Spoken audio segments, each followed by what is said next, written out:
എല്ലാവരും പരസ്പരം സ്നേഹിച്ച് സഹകരിച്ച് അവരവരുടെ കച്ചവടം ലാഭകരമായി നടത്താൻ ആഗ്രഹിക്കുന്ന അതിനുവേണ്ടി താല്പര്യപ്പെടുന്ന ഒരു സ്ഥലം നിങ്ങൾക്ക് ഊഹിക്കാൻ കഴിയില്ല. അത് എറണാകുളം ജില്ലയുടെ വേറൊരു പ്രത്യേകത UDFിൻ്റെ ഒരു പൊന്നാപുരം കോട്ടയാണ് എന്ന് പറയാം. പറവൂരിൻ്റെ കാര്യം നമുക്കറിയാം. അവിടെ VD സതീശനാണ് MLA. ഇടതുപക്ഷത്തിന് വലിയ പ്രാമുഖ്യമുള്ള മണ്ഡലമാണ്. പറഞ്ഞിട്ടൊരു കാര്യം, പറവൂരിൽ ഈ പറഞ്ഞ പോലെ വലിയൊരു വിഭാഗം കോൺഗ്രസ്സുകാർ സതീശനെതിരാണ്. സതീശൻ തോറ്റുപോകും എന്ന് ഉറപ്പിച്ച് പറയുന്ന ആളുകളുണ്ട്. പക്ഷേ സതീശൻ ജയിക്കും എന്ന് പറഞ്ഞ ആളുകളെ നമ്മൾ കാണില്ല. അവരൊക്കെ നിശബ്ദരായിട്ട് രാവിലെ സതീശന് പോയി വോട്ട് ചെയ്യുകയാണ് ചെയ്തത്. തൃപ്പൂണിത്തുറയിൽ BJP വളരെ ശക്തമാണ്. BJPക്കാർ ഏറ്റവും അധികം പ്രതീക്ഷ വെച്ച് പുലർത്തുന്ന അവരുടെ ഒരു A ക്ലാസ് മണ്ഡലം എറണാകുളം ജില്ലയിൽ ഉണ്ടെങ്കിൽ അത് തീർച്ചയായിട്ടും തൃപ്പൂണിത്തുറയാണ്. ആലുവയിൽ ഒരു വലിയ അട്ടിമറി നടക്കാനുള്ള സാധ്യത നമുക്ക് എഴുതി തള്ളാൻ പറ്റിയില്ല. പക്ഷേ അത് സാധാരണഗതിയിൽ അത്ര എളുപ്പമല്ല. കൊച്ചി ഉറച്ച കോൺഗ്രസ് മണ്ഡലമാണ്, UDF മണ്ഡലമാണ്. 60% കോൺഗ്രസ്സുകാരുള്ള മണ്ഡലമാണ് കൊച്ചി. പക്ഷേ കഴിഞ്ഞ 2 തവണയായിട്ട് അവിടെ ജയിക്കുന്നത് CPM സ്ഥാനാർത്ഥിയാണ്.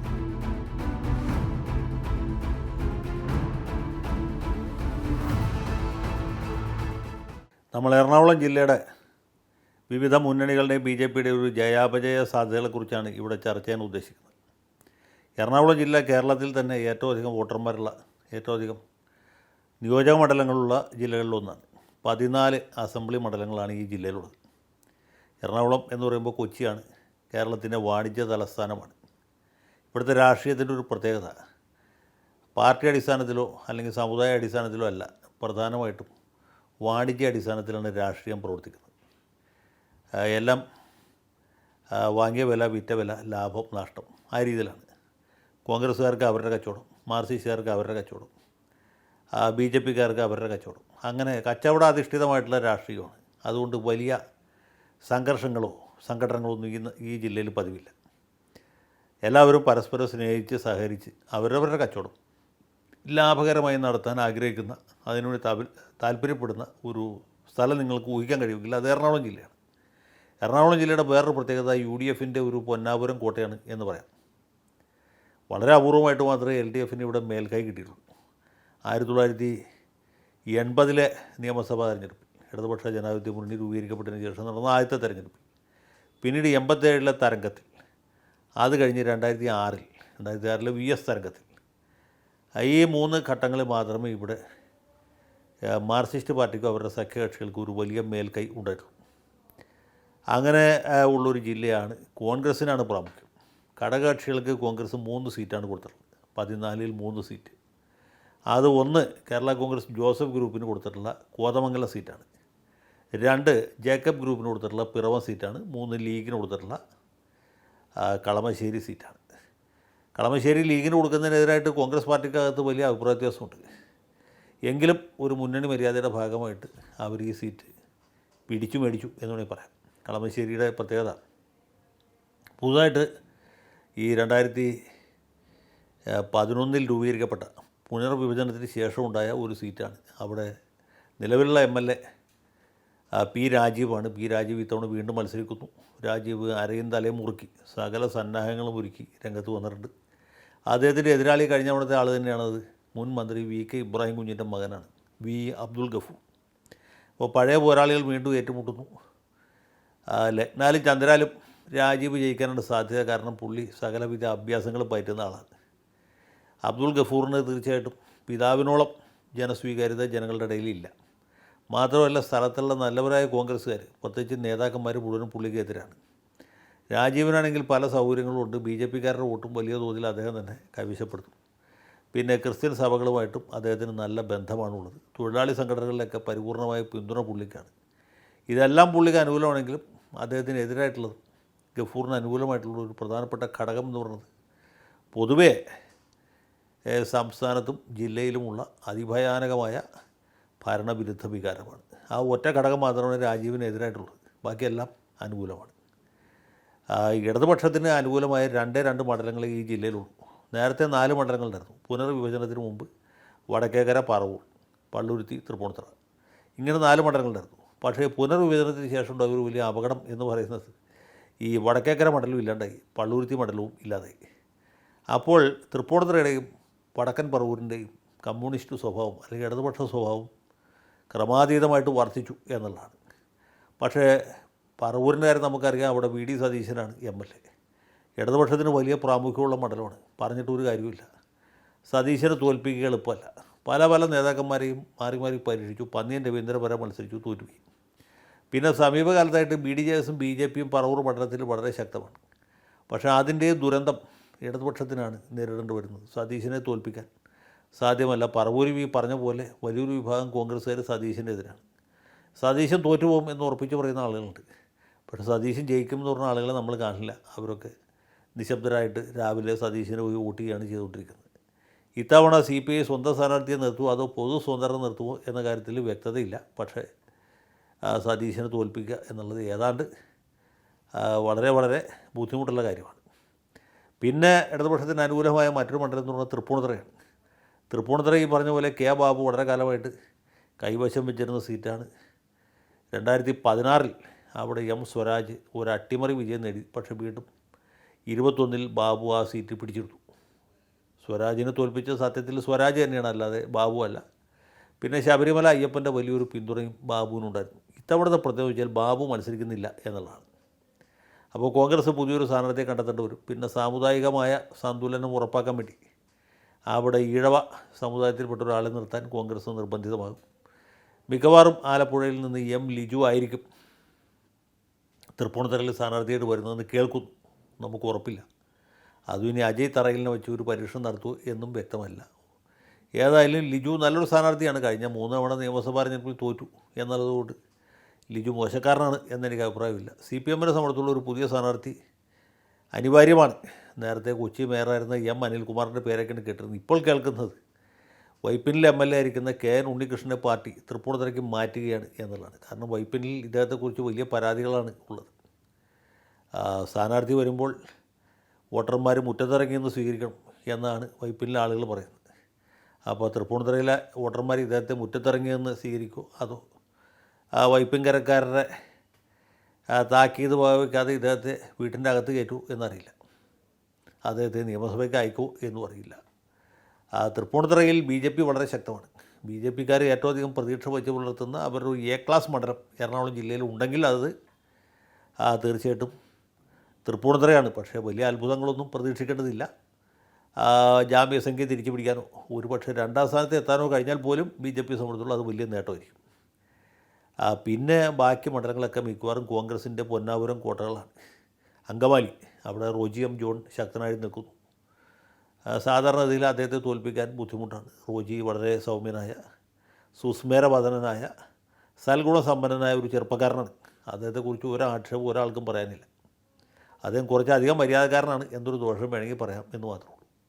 എന്നാൽ എൽദോസ് കുന്നപ്പള്ളിയെക്കുറിച്ച് ആരും അങ്ങനെ പറയുകയില്ല. അദ്ദേഹം പെരുമ്പാവൂരിൽ നിന്ന് 2 തവണ ജയിച്ച ആളാണ്. പുള്ളി അത്യാവശ്യം ചീത്തപ്പേരൊക്കെ ഉണ്ടാക്കിയിട്ടുള്ള ആളാണെങ്കിൽ പോലും അതൊന്നും അദ്ദേഹത്തിൻ്റെ വിജയത്തെ ബാധിക്കാനുള്ള സാധ്യത കുറവാണ്. പെരുമ്പാവൂർ പൊതുവെ ഒരു കോൺഗ്രസ് മണ്ഡലമാണ്. PP തങ്കച്ചൻ ദീർഘകാലം പ്രതികരിച്ചൊരു മണ്ഡലമാണ്. പിന്നെ തങ്കച്ചൻ ചേട്ടനെ തോൽപ്പിച്ച് തിരിച്ചു വന്ന സാജു പോൾ എന്ന് പറഞ്ഞ വലിയൊരു പോരാളി ഉണ്ടായിരുന്നു.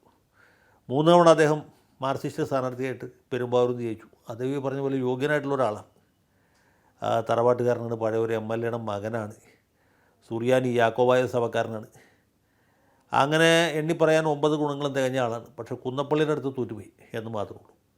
സാജു പോളിന് ഒരവസരം കൊടുക്കുകയാണെങ്കിൽ നല്ലൊരു മത്സരം ഉണ്ടാക്കാൻ കഴിയും. ഒരു പക്ഷേ സാജു പോൾ കുന്നപ്പള്ളിയെ തോൽപ്പിച്ചു എന്നും വരും.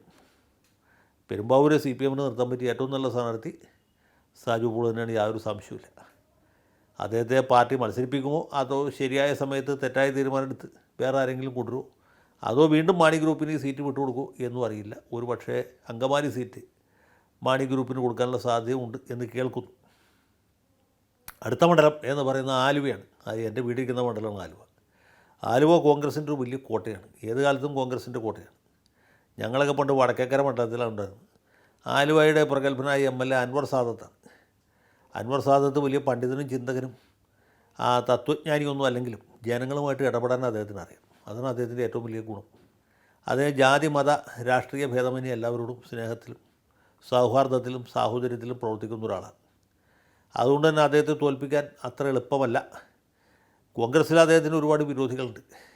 പക്ഷേ CPM വളരെ ദുർബലമാണ്. BJP അതിനേക്കാളും കഷ്ടമാണ്.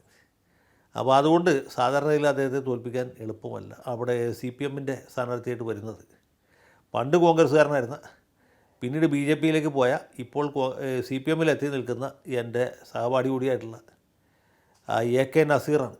നസീറും സാദത്തും ഒരേ പഞ്ചായത്തുകാരാണെന്നല്ല, ഒരേ പഞ്ചായത്തിൽ ഒരേ വാർഡുകാരാണ്, എൻ്റെ തൊട്ട അയൽ ഗ്രാമക്കാരാണ്. എന്നെ സംബന്ധിച്ചുള്ള രണ്ടുപേരും തുല്യ നിലയിൽ സ്നേഹവും സൗഹാർദ്ദവും ഉള്ളവരാണ്. നസീർ മോശക്കാരനൊന്നുമല്ല.